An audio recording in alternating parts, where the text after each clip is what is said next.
স্বাগত আজকে জেডএসআরএম নির্বাচনের পথে আয়োজনে। দর্শক, আগামী ত্রয়োদশ জাতীয় সংসদ নির্বাচনকে কেন্দ্র করে সংশ্লিষ্ট সব ধরনের সংবাদ জানাতে প্রতিদিন নিউজ 24 এর পর্দায় ঠিক এই সময় আপনাদের সাথে আমরা হাজির হয়ে যাই। আজকের পর্বে আছি আমি নাফিসা হক। আপনারা যেমনটি জানেন যে প্রতিদিন আমরা একটি করে জেলা এবং তার সকল সংসদীয় আসনের তথ্য এবং আদ্যপান্ত তুলে ধরি, সেই সাথে সরাসরি যুক্ত হয়ে জানাই সেই জেলার বিভিন্ন দলের প্রার্থীদের প্রতিশ্রুতি এবং ভোটারদের প্রত্যাশার কথা। আমরা একেবারেই নির্বাচনের দ্বারপ্রান্তে দাঁড়িয়ে আছি, তাই আজকের এই পর্বে আমরা যেই আসনটি নির্বাচনের আলাপের জন্য ঠিক করেছি সেটি হচ্ছে নওগাঁ ৩ আসন, এবং এই নওগাঁ ৩ আসনের নির্বাচনের খবর জানাতে আমাদের সাথে আমাদের সহকর্মী মতিউর মর্তুজা তিনিও যুক্ত হবেন। একটু পরিচিত হয়ে নিব মতিউর মর্তুজার সঙ্গে। মর্তুজা, স্বাগত জানাচ্ছি আপনাকে আজকের এই অনুষ্ঠানে। নিশ্চয়ই আপনি আমাকে শুনতে পাচ্ছেন, আপনি থাকুন আমাদের সাথে, কিছুক্ষণ পর আমরা আবারও আপনার সঙ্গে যুক্ত হব। দর্শক, যেমনটি জানাচ্ছিলাম যে নওগাঁ ৩ আসন নিয়ে আমরা কথা বলবো এবং এই নওগাঁ ৩ আসন থেকে আমাদের সহকর্মী যুক্ত হবেন। এবং আপনারা যেমনটি জানেন যে বিভিন্ন আসনের যে প্রার্থীরা এবারে নির্বাচনে লড়ছেন তারাও কিন্তু আমাদের প্রার্থীর সঙ্গে উপস্থিত থাকেন এবং আমরা সরাসরি তাদেরকে প্রশ্ন করে জানার চেষ্টা করি তাদের আসলে নির্বাচন নিয়ে কি কি চিন্তাভাবনা রয়েছে। তবে তাদের চিন্তাভাবনা জানার আগে আমাদের একটু নওগাঁ ৩ আসন নিয়ে জানতে হবে। যেমন রামপালের জগদ্দল বিহার খ্যাত নওগাঁয় জমজমাট নির্বাচনী প্রচারণা ইতোমধ্যে শুরু হয়ে গেছে, আর ভোটারদের দ্বারে দ্বারে পৌঁছাতে এখন প্রার্থীরা বলতে গেলে দম ফেলার ফুরসতি পাচ্ছে না। নিজেদের জনপদের উন্নয়নে প্রার্থীরা কিন্তু নানা ধরনের প্রতিশ্রুতি দিচ্ছেন এবং এর পাশাপাশি ভোটাররাও কিন্তু তাদের প্রত্যাশার কথা জানাচ্ছেন। এই নিয়ে দর্শক বিস্তারিত আমাদের প্রতিবেদনে রয়েছেন, যেটি পাঠিয়েছেন আমাদের সহকর্মী মতিউর মর্তুজা। একটু দেখে নেব প্রতিবেদনটি। প্রাচীন আমলের উচ্চশিক্ষার পীঠস্থান খ্যাত নওগাঁ জেলায় বইছে ভোটের হাওয়া। জনপ্রতিনিধি নির্বাচনের মাধ্যমে হারানো ঐতিহ্য পুনরুদ্ধারের প্রত্যাশায় আছেন ভোটাররা। পাহাড়পুর বৌদ্ধ বিহারের জন্য প্রসিদ্ধ বদলগাছি এবং মহাদেবপুর উপজেলা নিয়ে গঠিত নওগাঁ ৩ আসনে বিএনপির প্রার্থী বদলগাছি উপজেলা বিএনপির সভাপতি ফজলে হুদা বাবুল, জামাতের প্রার্থী মাহফুজুর রহমান, ইসলামী আন্দোলনের প্রার্থী নাসির বিন আসগর এবং জাতীয় পার্টির প্রার্থী মাসুদ রানা। ভোটাররা জানান প্রতিশ্রুতিতে নয়, বাস্তবায়নের সক্ষমতা বিবেচনা করেই ভোট দেবেন তারা। বর্তমানে যারা এমপি প্রার্থী আছে আমরা তাদের কাছে একটাই প্রত্যাশা করব, কৃষির পাশাপাশি আমাদের রাস্তাঘাটের যেন উন্নয়ন করে, আমাদের স্বাস্থ্য সেবা নিয়ে কাজ করবে, এগুলো যারা নিশ্চিত করবে এবং প্রতিশ্রুতিবদ্ধ হবে তাদেরকে আমরা নির্বাচন অবশ্যই করব। ভোটে জয় ছিনিয়ে আনতে নির্বাচনী এলাকা চষে বেড়াচ্ছেন প্রার্থীরা, বিভিন্নভাবে চেষ্টা করছেন প্রার্থীদের মন জয় করতে। তাদের দুঃখের দিনে, তাদের দুঃসময়ে তাদের পাশে দাঁড়িয়েছি, সাধারণ মানুষের পাশেও আমি দাঁড়িয়েছি গত 17 বছর। নির্বাচনটা যদি অনুষ্ঠিত হয় ইনশাআল্লাহ আমি জয়ের ব্যাপারে আশাবাদী। এখন পর্যন্ত আমাদের কোনো অসুবিধা হয়নি, নির্বাচন প্রশাসন থেকে আমাদের সহযোগিতা করছে। এখন পর্যন্ত আমরা ইনশাআল্লাহ মহাদেবপুর বদলগাছি ইনশাআল্লাহ ভালো আছেন। ধর্ম ব্যবহার করে নয়, বরং জনতার পরিচিতির মাধ্যমে আমি 80% নিশ্চিত যে এবার যদি সুষ্ঠু এবং নিরপেক্ষ নির্বাচন হয়, ইসলামী আন্দোলন বাংলাদেশ মহাদেবপুর বদলগাছিতে হাত পাকা বিজয়ের জন্য। নওগাঁ ৩ আসনে মোট ভোটার 4,40,785 জন। এর মধ্যে পুরুষ ভোটার 2,18,990 জন আর নারী ভোটার রয়েছেন 2,02,794 জন। Desk report, news 24। দর্শক, আমরা যে প্রতিবেদনটি দেখলাম সেখানে মূলত সবকিছুই তুলে ধরা হয়েছে যে নওগাঁ কিসের জন্য বিখ্যাত এবং সেখানকার ভোটাররা কি চিন্তা ভাবনা করছেন, সেই সাথে প্রার্থীরাও বাকি বলছেন। তবে এবারে পালা সরাসরি প্রার্থীদের সাথে কথা বলার। যুক্ত হব, শুরুতেই পরিচয় করে দিয়েছিলাম মতিউর মর্তুজার সঙ্গে, যুক্ত হব মতিউরের সাথে। এবারে কথা বলার সময় এসেছে প্রার্থীদের সাথে। মর্তুজা, জানাবেন আজকের অনুষ্ঠানে নওগাঁ ৩ আসন থেকে আপনার সঙ্গে কোন কোন প্রার্থী উপস্থিত রয়েছেন এবং আমরা একেবারে নির্বাচনের খুব কাছাকাছি সময় রয়েছি, প্রচারণায় কেমন সাড়া দেখছেন তাদের? নাফিসা, আমরা আছি নওগাঁ 3 আসনে বদলগাছি এবং মহাদেবপুর উপজেলা নিয়ে গঠিত এই আসন। আমাদের সাথে অতিথি হিসাবে আছেন নওগাঁ 3 আসনে বিএনপি মনোনীত প্রার্থী এবং কৃষক দলের কেন্দ্রীয় যুগ্ম সাধারণ সম্পাদক এবং বদলগাছি উপজেলা বিএনপির সভাপতি। তিনি এই আসনে প্রতিদ্বন্দ্বিতা করছেন এবং এই আসনে তার যে প্রতিশ্রুতি সেই প্রতিশ্রুতি কিন্তু তিনি তুলে ধরেছেন।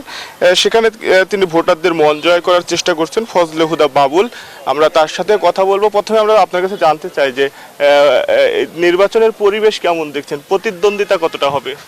জি ধন্যবাদ। হ্যাঁ, নির্বাচনের পরিবেশ অত্যন্ত ভালো।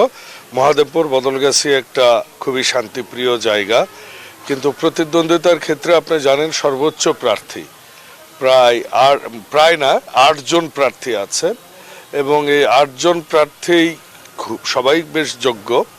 আমরাও চেষ্টা করছি, যার যার মতো করে তারা চেষ্টা করছেন এখানে, এবং সবার মধ্যে সহমর্মিতা আছে। আমাদের এখনো তেমন কোনো সমস্যা হয়নি, এবং এই আসনে কোনোদিনও কোনো সমস্যা হয় না, কারণ মহাদেবপুরের এবং বদলগাছির মানুষরা মানে নদী বিধৌত মানুষ, আত্রাই পার আর ছোট যমুনার পারের মানুষ, তারা খুবই শান্তিপ্রিয় মানুষ।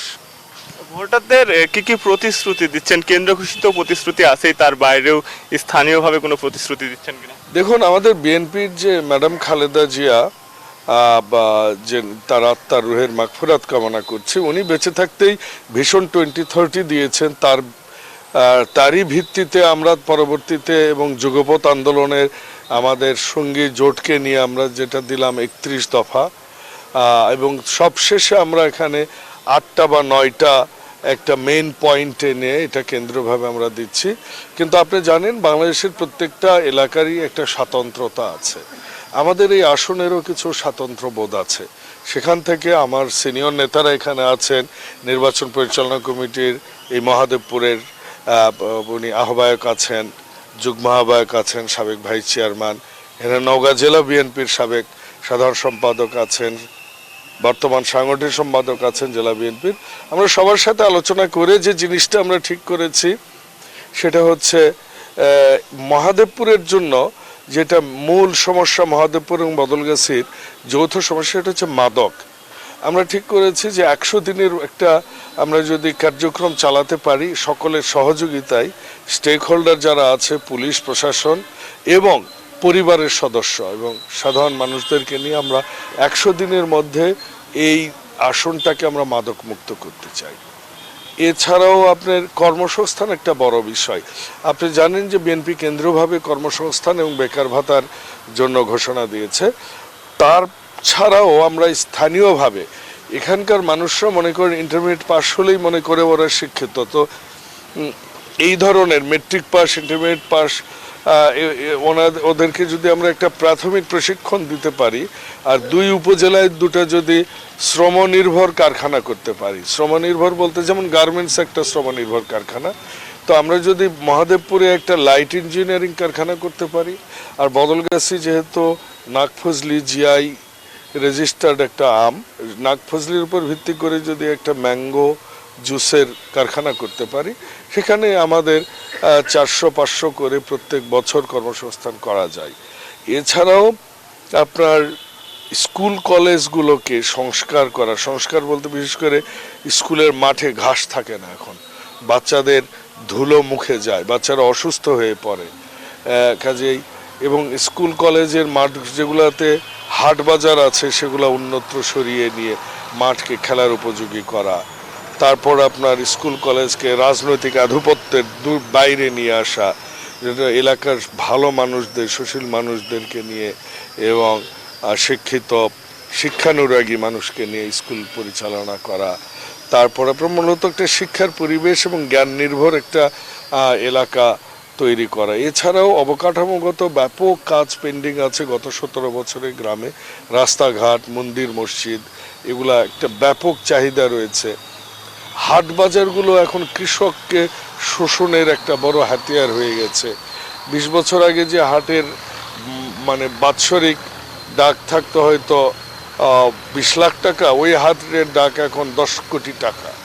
সো আপনার time value analysis, time value of money যদি করেন, এত হবার কথা না, 20 লাখ না হয় 1 কোটি হয়, 10 কোটি কি করে হয়?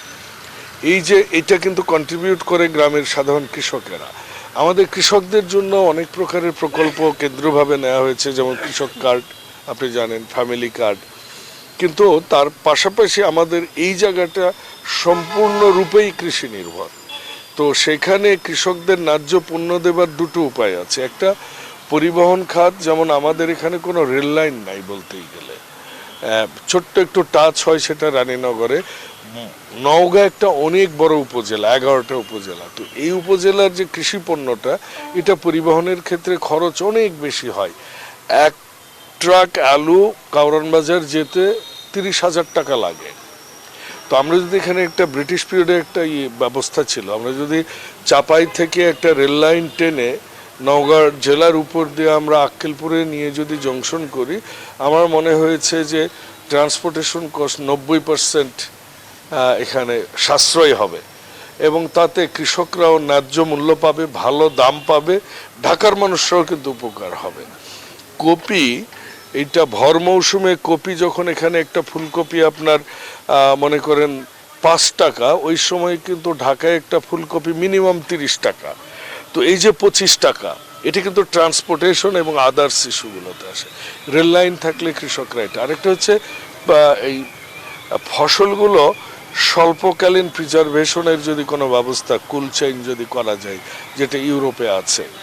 যেমন কুরবানি ঈদের আগে আমের দাম 20 টাকা কেজি এখানে, অথচ 1 মাস পরে আমের দাম হয়ে গেল আপনার 100 টাকা কেজি। সো এই যে একটা মাস যদি কৃষকে আমটা ধরে রাখতে পারে, এই জন্য এখানে কোল্ড চেইনের ব্যবস্থা যদি করা যায়। আর তাছাড়াও আবারও আসবো আপনার কাছে। এই মুহূর্তে স্টুডিওতে ফিরে যাচ্ছি নাফিসার কাছে। নাফিসা, মর্তুজা, আপনাকে ধন্যবাদ। দর্শক, আপনারা জানেন যে আমরা প্রার্থীদেরকে সরাসরি প্রশ্ন করি। আমাদের এবারে প্রশ্ন ছিল তিনি আসলে কি কি উন্নয়ন ঘটাতে চান নওগাঁ 3 আসনে। তার কথায় উঠে এসেছে কৃষক, কৃষি এবং সেই সাথে অবকাঠামোগত উন্নয়নের কথা এবং আরও এসব বিষয় বিস্তারিত। প্রশ্নের আরও অনেক কিছু বাকি। দর্শক, আপনারা দেখছেন জেডএসআরএম নির্বাচনের পথে। ফিরে এসে আবারও যুক্ত হব আমরা প্রার্থীর সঙ্গে।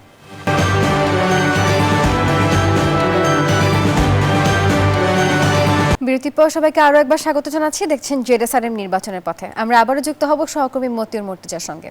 মর্তুজা, কথা হবে একেবারে স্পষ্ট এবং সংক্ষিপ্ত। তার কাছে জানতে চাবেন নারী শিক্ষা, নারীর ক্ষমতায়ন, এই বিষয়ে তিনি কি কি উদ্যোগ গ্রহণ করতে চান যদি নির্বাচনে জয়ী হন, সেই সঙ্গে গণমাধ্যমের স্বাধীনতা নিয়ে কি বলবেন? আমরা কথা বলছিলাম নওগাঁ 3 আসনের বিএনপি মনোনীত প্রার্থী ফজলে হুদা বাবুলের সাথে। আমরা তার কাছে জেনে নেব দুইটি বিষয়। একটা হচ্ছে আপনি নির্বাচিত হলে নারীদের জন্য কি করবেন এবং একই সাথে গণমাধ্যমের স্বাধীনতার জন্য কি ধরনের পদক্ষেপ নেবেন, একটু জানাবেন। জি, ধন্যবাদ। প্রথম কথা হচ্ছে যে ম্যাডাম খালেদা জিয়ার সময় কিন্তু এই বয়স্ক ভাতা, বিধবা ভাতা, মাতৃকালীন ভাতা, এটা কিন্তু বিএনপির সময় করা হয়েছে। তো এবারও কিন্তু জনাব তারেক রহমান প্রত্যেকটা ঘরে ঘরে একজন করে গৃহিণীর নামে ফ্যামিলি কার্ডের 4 কোটি ফ্যামিলি কার্ড দেওয়ার উনি প্রস্তাব দিয়েছেন। আর আমার ব্যক্তিগত যে আরেকটা উদ্যোগ আমি মনে করি মহাদেবপুর বদলগাছিতে, সেটা হচ্ছে প্রত্যেক গ্রামে গ্রামে আমরা কুটির শিল্পে ভিত্তিক কিছু কাজ আমার নারীদেরকে যদি আমি স্বল্পকালীন প্রশিক্ষণ দিয়ে তাদের হাতে দিই, সেই কাজগুলো থেকে তারা স্বাবলম্বী হবে। প্রয়োজনে আমি চেষ্টা করব সরকারের যদি কোনো সংস্থা থেকে কোনো রকমের সুদবিহীন কিংবা নামমাত্র সুদে কিংবা কোনো বিদেশি ফান্ডে 1% 2% সুদে যদি আমরা তাদেরকে মূলধনের জোগাড় দিই, তারা এই কুটির শিল্প থেকে স্বাবলম্বী হতে পারবে। এবং আমার বিশ্বাস নেক্সট 3 থেকে 4 বছরের মধ্যে প্রত্যেকটা ঘরে ঘরে একজন করে নারী যেন স্বাবলম্বী নারী হয়ে ওঠে।